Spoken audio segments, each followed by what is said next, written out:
Hello and welcome back.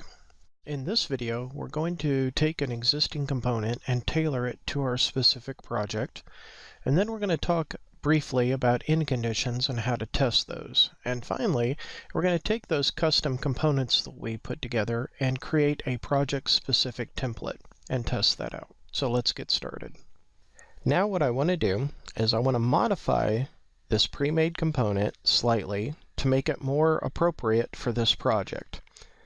So I'm going to double click on it to make it the active edited template here, and I'm going to add some of that curb and gutter that we copied over, and I'm going to pick curb and gutter type 3, and again I single click. I see it in the dialog there. There's my origin point, so I'm going to drag and drop right there to my shoulder. We've done this before, so this should be pretty easy for you. Again, just make sure that those points merge. You get the color change there. And then what I want to do is add a sidewalk on the back of my curb with this buffer.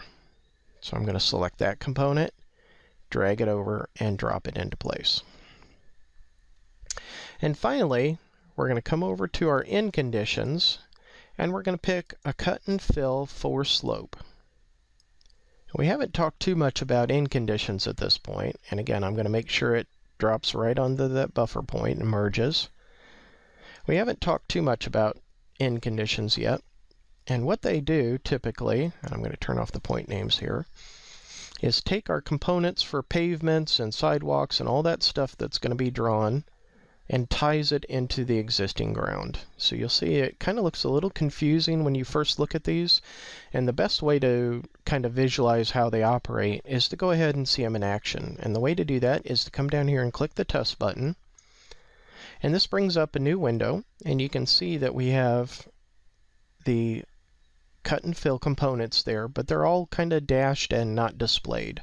And the reason they're not displayed is because an end condition component must find its target. If it doesn't find its target, then it doesn't draw.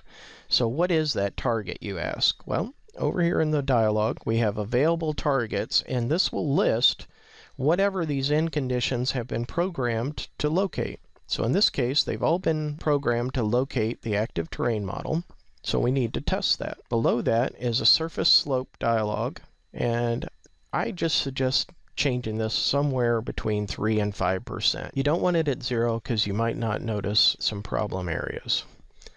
Finally, we're going to click this draw button, and what that does is draws that active template at that slope and attaches it to our cursor.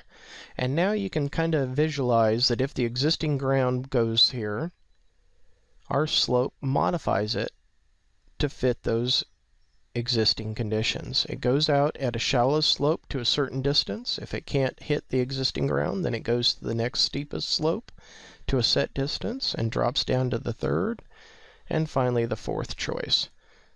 So you can see as your template would travel throughout your project and the existing ground changes, your template automatically modifies itself to adapt to those conditions. If you want to learn more about template end conditions, then check out our other courses. So at this point, we've got a nice little template component pre-made and customized for this particular project. And now what we want to do is create the actual template that we're going to push down our corridor. So again, I'm going to come over to Project Templates, right-click, and say New Template. And this is simply going to be our 2-lane urban template. Now I want to single click on our 2-lane right here, and I'm going to bring up the dynamic settings box.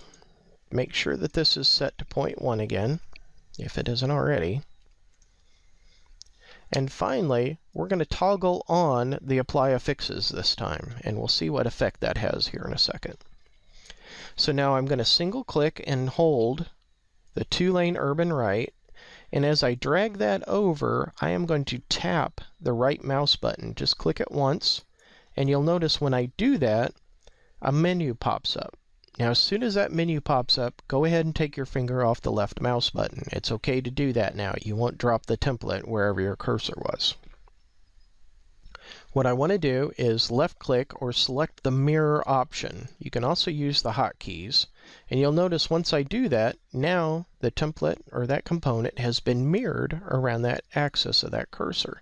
Also, in the bottom right hand, the mirror has unghosted to let you know that the mirror toggle is active.